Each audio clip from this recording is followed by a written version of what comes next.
Hello, everyone. This is Jason. We're looking in the lesson on rational expressions and equations, and we're going to try to simplify or subtract these two rational expressions with denominators that are not single monomials but binomials.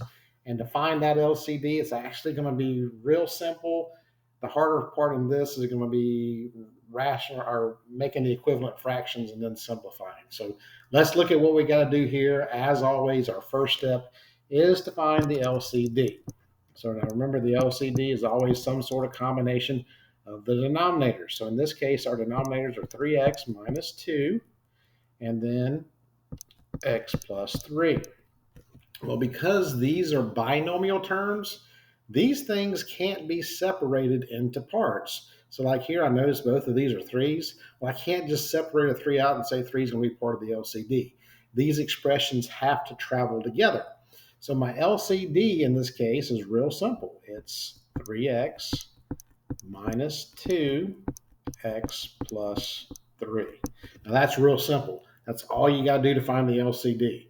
Like I said, though, here comes the more difficult part, is finding those equivalent fractions, because you're going to have to do some working with multiplying binomials.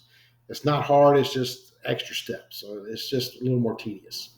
So let's take a look. Let's go over here. So I've got my LCD. I've got 3x minus 2 times x plus 3. And then I'm subtracting. And the same thing, 3x minus 2x plus 3. And so now the process is the same as in the other problems. I'm going to take a look at my denominators and see what I do to this denominator to get this denominator. Well, it's real simple in these because I'm really just looking for what term is missing. And in this case, this term is missing from this to make the LCD. So I'm going to multiply this. I'll put that in fractions too, to make that x plus 3. And I'll do the same thing to the numerator. And again, we're going to put this in parentheses. So now here's the hard part is you're going to have to apply FOIL or one of your other methods. So we're going x times x is x squared, x times 3 is 3x, and so forth. I'm going to go ahead and get through that. At this point, you should be well versed in how to multiply two binomials. And so that's going to give me x squared plus 8x plus 15. Now, if you need a demonstration on that, let me know and I can send you something to help you with that. Now, the second term right here is we've got x plus 3. Well, that's x plus 3 right there. So what's missing? 3x minus 2. So that's what I'm going to multiply this term by, 3x minus 2. And again, we're going to put these in parentheses to emphasize that we're multiplying the whole thing. So now in this case, I'm just applying distributive property. So I'm going to do 4 times 3x and then 4 times 2. And so I'm going to still put this in parentheses, though, and I'll explain that in a second. I've got 12x minus 8.